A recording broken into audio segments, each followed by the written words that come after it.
ए inspector तले थाहा छैन म को हुँ म मन्त्री को छोरा हुँ तेरो वर्दी 2 मिनेट में उतरवाइदिन्छ ई वर्दी तोर बाप के देवल ना नेपाल सरकार के देवल वर्दी हो तोरा जैसन कुकुरन की वर्दी के पावर दिखावे के पड़ी मेरो नेताजीलाई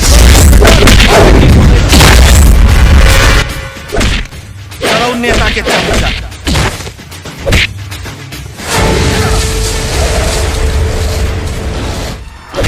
मर बहु लाख के लाख सरौ घड़िया लाल कर दे बहु चियर बाल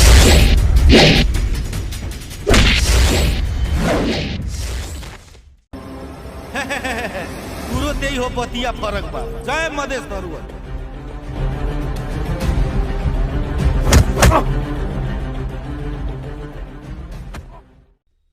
जब जैसन की तब तैसन तोहर जैसन कुकरन के ठीक ना कनी त इंस्पेक्टर भरत सराफ कैसन